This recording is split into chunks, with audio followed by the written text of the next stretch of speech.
La suite, donc, ce que je vous ai pas dit pour le robinet, c'est que je vais avoir un tube qui va descendre, il ne sera pas vertical.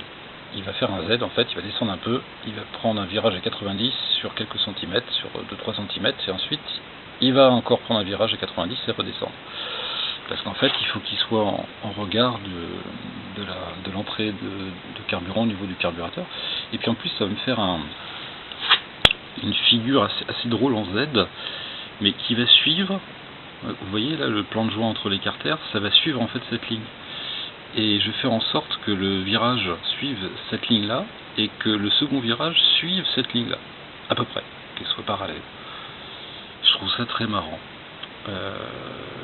Toujours les lignes de force, et ce que j'aime vraiment de plus en plus, mais vraiment, ce sont les contrastes différents. Vous voyez cette partie de carter là un peu plus foncée, qui cohabite avec cette partie beaucoup plus claire, et cette partie qui est entre les deux, je trouve ça superbe.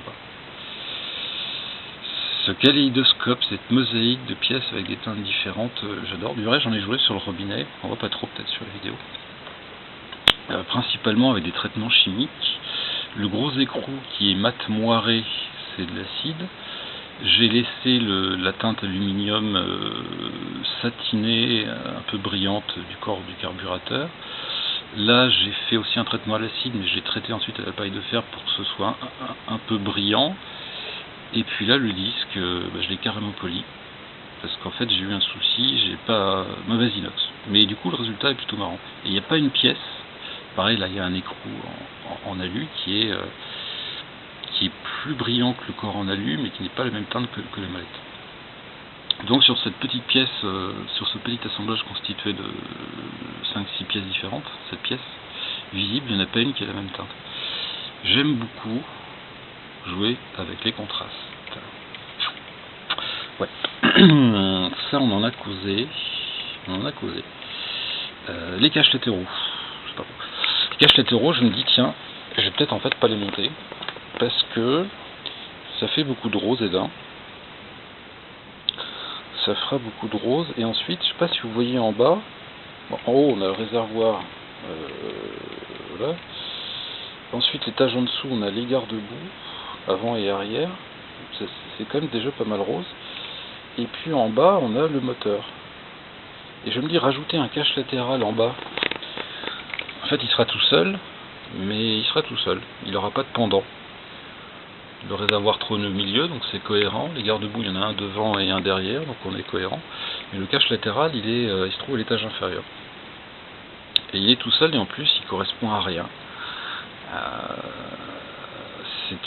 Pendant très longtemps, BM a fabriqué des machines, les fameuses série 2, où elles étaient vraiment minimalistes, sans cache latéraux. Elles étaient très belles, ces machines. Et puis, en fait, ils se sont mis contraints et forcés à mettre un peu d'habillage parce que la mode était plus habillée. C'est pour ça que ça a été fait par un stagiaire. Il y a un type qui a dû faire un stage chez BM et qui en a confié la réalisation des caches, c'est pas possible autrement. Non, ils tombent vraiment très mal. Donc je me dis, autant les retirer. Mais alors pour les retirer, est-ce que je laisse le creux ou est-ce que je mets quelque chose à la place? Alors tout ça là, c'est un truc que moi j'ai rajouté. Ça c'est mon câble de masse. Cette pièce là je l'ai faite.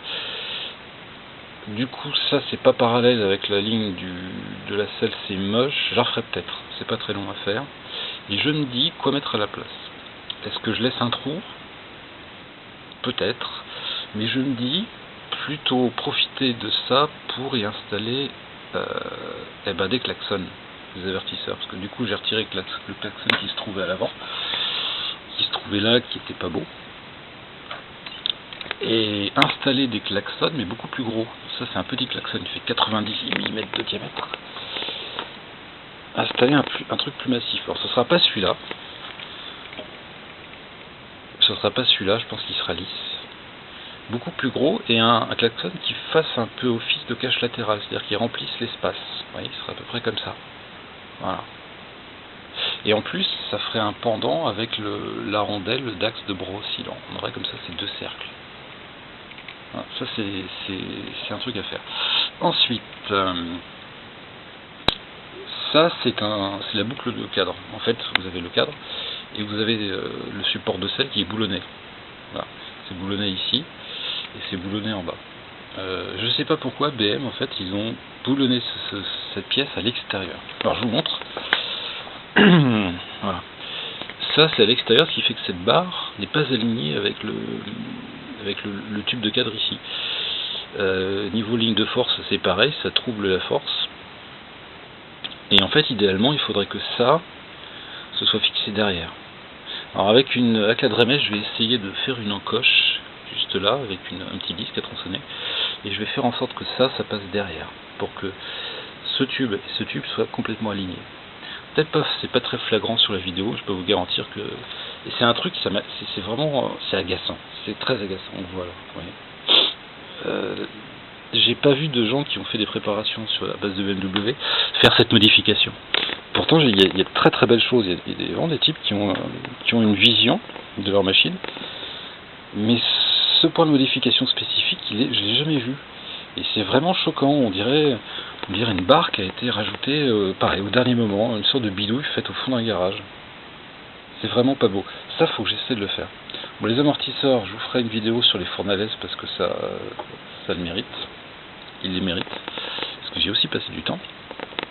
Je vous refais quand même un petit gros plan du respirateur. Il est plus petit que celui d'origine, du coup. Et il est tellement beau, j'en viens parfois à me dire que le type qui l'a fait bosse vraiment bien, puis des fois je me souviens que c'est moi qui l'ai fait. J'ai beaucoup de choses encore à vous dire. Oui. Tout ce qui va être... Alors ce sera une des marques de fabrique de la fameuse marque que vous savez ce que c'est, hein, qui commence par un Z. L'utilisation de tubes en inox pour les alimentations en carburant, pour les câbles, pour les câbles de frein, pour les câbles d'embrayage. Il y aura l'acheminement de l'huile pour si nécessaire. Pour ce faire, j'ai été voir mon rectifieur préféré et je lui ai fait fabriquer ceci. Alors ceci, ce sont des mini haltères pour souris. Alors vous avez le petit modèle pour souris pas très costaude. Vous avez le modèle un peu plus pour souris, voilà. Et puis il y a un troisième modèle qui n'est pas visible là. Et en fait, ça peut aussi servir de galet de cintrage. L'idée, alors j'ai pas fabriqué le support encore, ça il va falloir que je réfléchisse. Vous avez, ça tombe bien, voilà, vous disposez votre barre comme ça, et en fait les encoches sont calibrées en fonction du diamètre de tube. Là c'est du tube diamètre 4, les encoches font 4 mm de diamètre. Donc vous positionnez votre barre, voilà, et ce galet là sera mobile, et il poussera, et donc il créera des machins. Et mine de rien, avec ce tout petit galet, parce que sinon j'avais un outil avec des galets énormes, je sais pas si vous voyez, ça me permet pas de faire des rayons de cintrage très courts, oui très courts, ça me fait des gros arrondis, enfin des grands arrondis. Avec ça je vais pouvoir faire des rayons de courbure extrêmement petits, vraiment du 90 degrés mais sur une petite distance, et ça va être très très bien. Et ça du coup je vais m'en servir tout le temps, c'est pour ça que je vais faire en sorte de faire un bel outil, enfin de beaux outils. Ça va me servir pour les fameux Z là, tac tac, voilà, et ça va aussi me servir pour ça. Alors ça, c'est un des points que je vais résoudre. Ce que vous voyez là, voilà. C'est comme ça. Ce que vous voyez là, c'est le câble de contour qui indique le régime de rotation du moteur. Alors ce câble est fort judicieusement positionné dans l'espace entre cadre, batterie et carter moteur. On voit que lui, c'est typiquement un truc hideux. Le problème c'est pour le faire disparaître, parce que c'est pas si simple. Moi il me faut mon contour, ou alors je monte un contour électronique que tout le monde possède et vendu par quelques magasins qui est très laid. Je fais pas ce genre de modif. Donc il faut le masquer, mais je ne vais pas le masquer n'importe comment.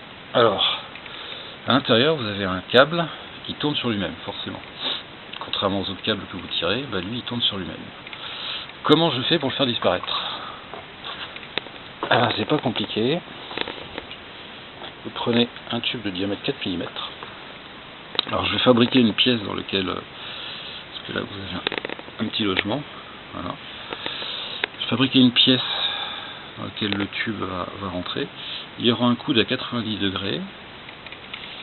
Le tube ensuite va filer comme ça, le long du carter, en suivant le plan de joint du carter.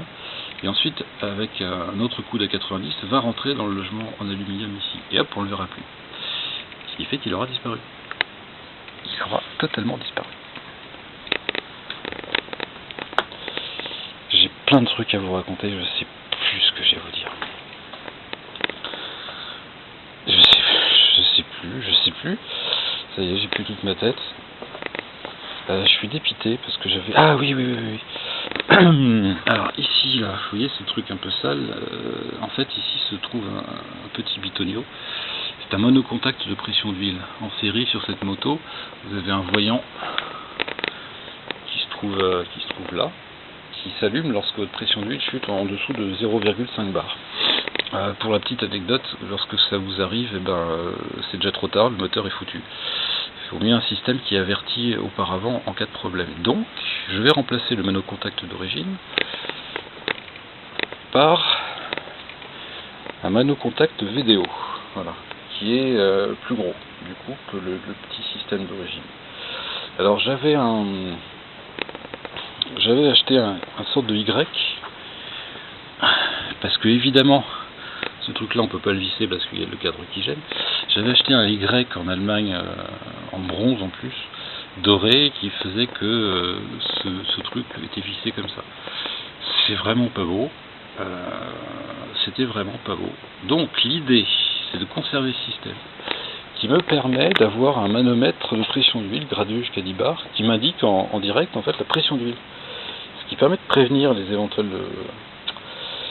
chutes de pression, puis c'est un indicateur très utile sur la fluidité de votre huile et sur la pression qui règne dans votre circuit en fonction du grade d'huile utilisé et de la température extérieure.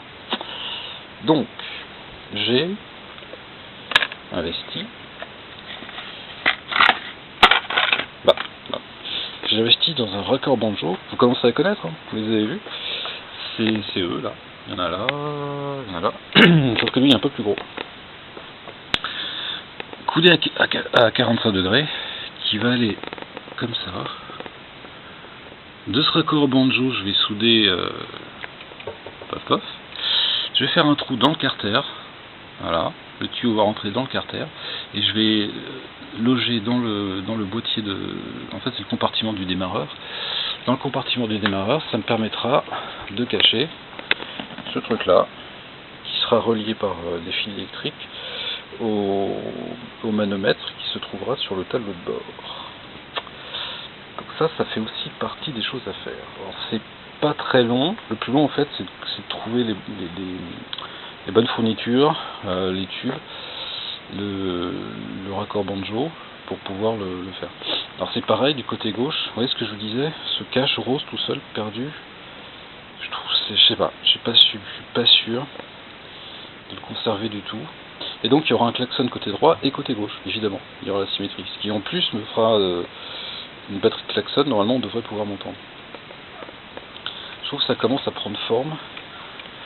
Les gros éléments, le moteur commence à vraiment être bien mis en forme. Bon là il manque des pièces. Mais... Voilà, présenté comme ça, le moteur est épuré de toutes ces choses parasites là qui viennent troubler sa quiétude. L'amortisseur sera remplacé. Ah, les vidéos rendront pas très bien. Et puis il faudra que je m'arrête à ce genre de petits détails. Parce que après, si on veut vraiment faire les choses bien, j'arrêterai jamais. J'arrêterai vraiment jamais. Donc il va falloir que je mette le lard un jour. J'aurai besoin de vous, je vous cacherai pas, mais je vous dirai lorsque j'aurai besoin de vous. Bon, eh ben c'est pas mal.